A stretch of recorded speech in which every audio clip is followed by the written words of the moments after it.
Today we're at Praga HQ in the UK, a brand new facility that's going to host 5 of the new guest driver cars that Praga are running this year in the Britcar Championship. SCD is going to be racing one of these cars, specifically me, with a partner. It's going to be a fantastic opportunity. Today we've got a unique opportunity to look at the brand new R1 race car in great detail, show you some comparisons from the old car and the new car, where it's been improved, and how this new car is going to deliver some fantastic racing over the course of the season.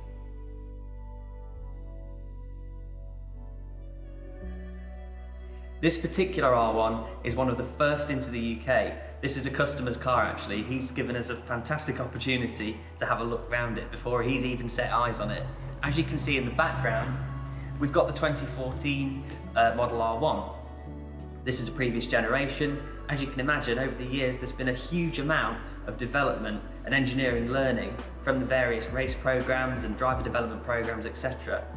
The new R1 embodies all of those improvements into one neat package. There's so much to talk about, I don't even know where to start.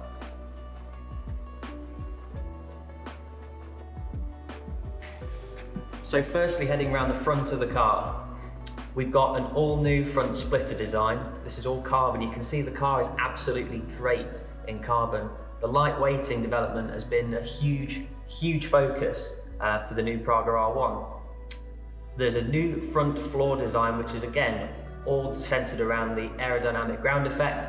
The car can generate 3G lateral cornering force, which is just absolutely insane. For a car of this size, it's unbelievable, the amount of downforce and cornering speeds. I've only driven the previous car, so I can't wait to actually get a first test in the new one. Separately, a really big improvement over the previous car is the headlights.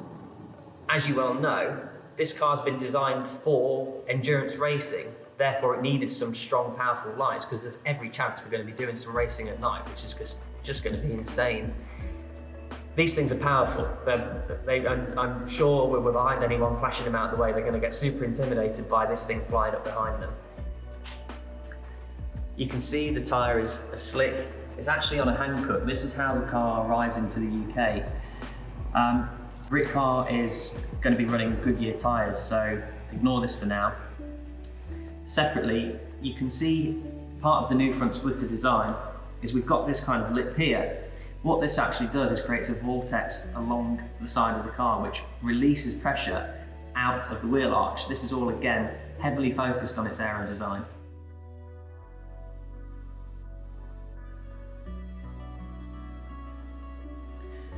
So just looking over the wheel arch, we're going to take a look now at the new floor design. The previous car was completely flat. You can see towards the front now we've got quite a few different contours. The sole purpose of this is to increase its ground effect, again for more lateral cornering force and more high-speed stability. As you can see, the car still maintains its carbon monocoque design. That's the basis of the entire car, if you will. Where the improvements are inside is because we're doing endurance racing this year, of course, the fuel tank needed to increase, so it's gone from 60 litres to 90 litres. It's all integrated as part of the seat as well, so we've got this new carbon seat, carbon shroud around the fuel tank. Everything's so much neater and more polished, if you will, from the previous car. In terms of where the driver really sees the differences, we've got actually far more information now available to the driver. Whether this be on the steering wheel, etc., we've got access to as much information almost as the engineers have. So when we're out there, we can give real-time information back to the team. The engineers, when they plug into the car, have far more data to look through, which all helps, of course. In terms of ergonomics, we've got usual switch panels, etc., but where in the previous car they were a little bit more antiquated, if you will, a bit more basic, this is all really nicely integrated into the design of the cockpit now. Even the pedal box is brand new for the 2021 R1. So previously the pedals would have to be adjusted by an engineer or mechanic, but now the driver can actually do that from inside the car. You can imagine over the course of an endurance race with someone short like myself or whoever I may be paired with, they're a little bit taller, we can change the pedals really quickly.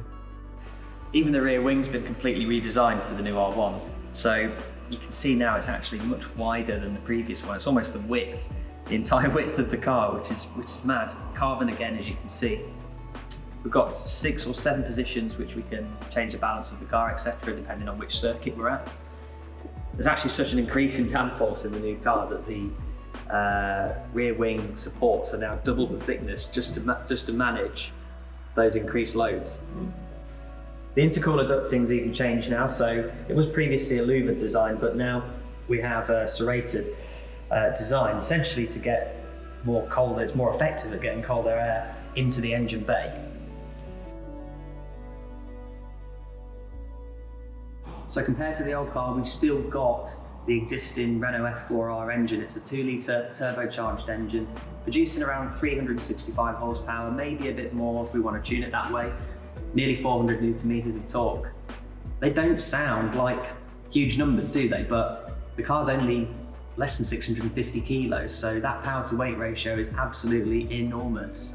We've even got a brand new exhaust and turbocharger system on the new car, largely for efficiency, just general improvements of course, but the car races for a long time. We do endurance racing, so it has to last all those hours of at race pace. The turbos have been hung in a different manner for less wear. There's more carbon shrouding, heat protection, etc. All of these small things in the engine bay basically accumulate to make the thing run for a lot longer, a lot harder, and we can rely on it.